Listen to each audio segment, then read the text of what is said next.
Okay, and I can also, for example, if okay, so imagine imagine I only shine the infrared light on the circle and not anything over here. What I can do is go to the weak form PDE. I can actually remove this part, right? Remove the source term, and I would add another weak form PDE, weak form PDE 2, and I would say 5 per meter square times the test function u, and would only add it to this part. All right, then I compute. Right, I can see that okay, this part gets heated up, but it's almost concentric except for some of the heat is going to here. Right, so that's basically how it deals with different source terms in different area. And you can also use these materials, right? The materials is actually going to you can assign different partitions to different materials, and in the weak form you can actually specify the material property.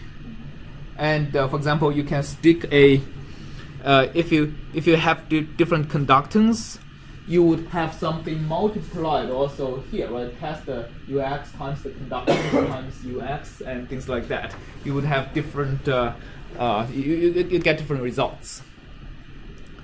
All right, so this is pretty much how you do things here. And again,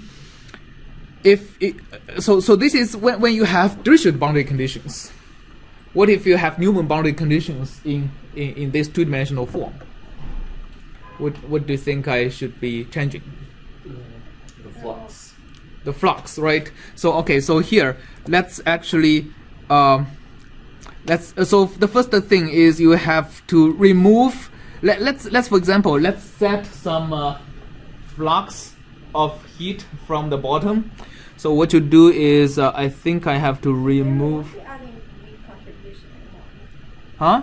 Here we won't be adding weak contribution. We will. So for example, if I remove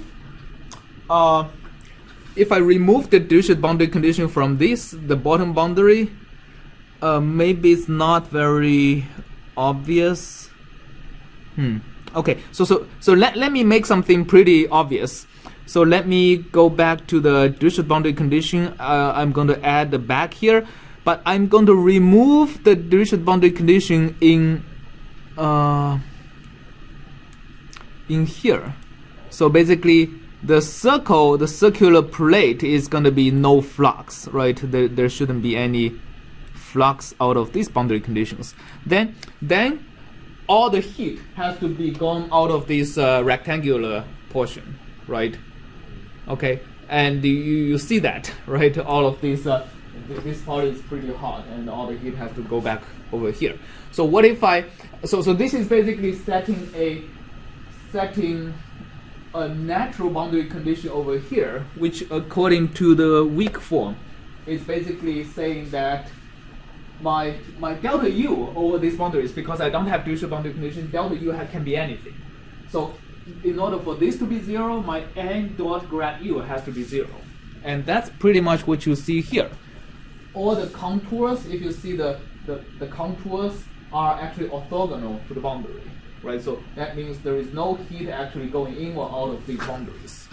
And if you want to specify a fixed amount of heat going through the boundaries, you go here, add a weak contribution, and the weak contribution is basically what? The weak contribution is if you know n dot with grad U is something. By the way, this n is outward normal. Okay, so n dot grad U being positive means heat actually goes into the domain, because the normal derivative is actually positive when you go from inside to outside. So let's actually dissipate some heat. So the weak form, let's say minus test U. I think maybe that's too much. Let's compute. Well, oh, I didn't set the boundary yet. Let's actually just set it to half of the boundary, right, on the very left. So there is I'm setting the heat flux on the left boundary. I think it does something.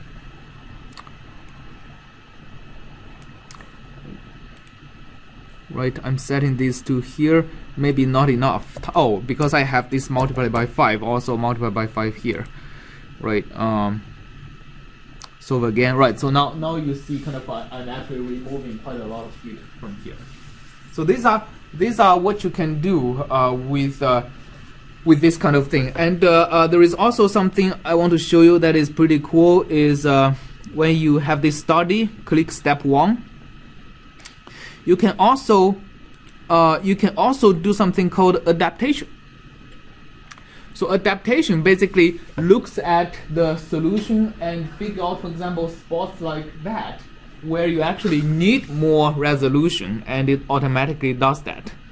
So if I put on error estimates and click on compute again, then it'll take a little bit longer time to do so.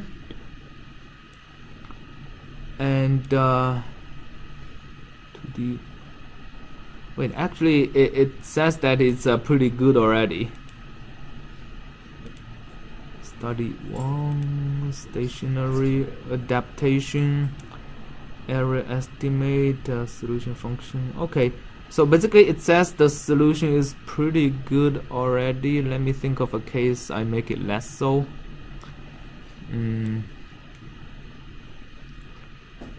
Well, let's actually set the weak contribution to just that and see. Anyway, it didn't really do any refinement, but for some problems you can have significant refinements near sharp interfaces, right? So when you do some if you enable the refinement, especially if you have a solution that have some very sharp feature somewhere, this refinement really helps.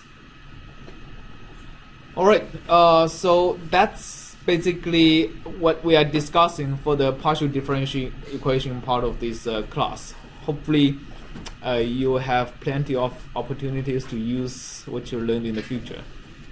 And starting next week, we'll be discussing random simulations and data analysis. All right.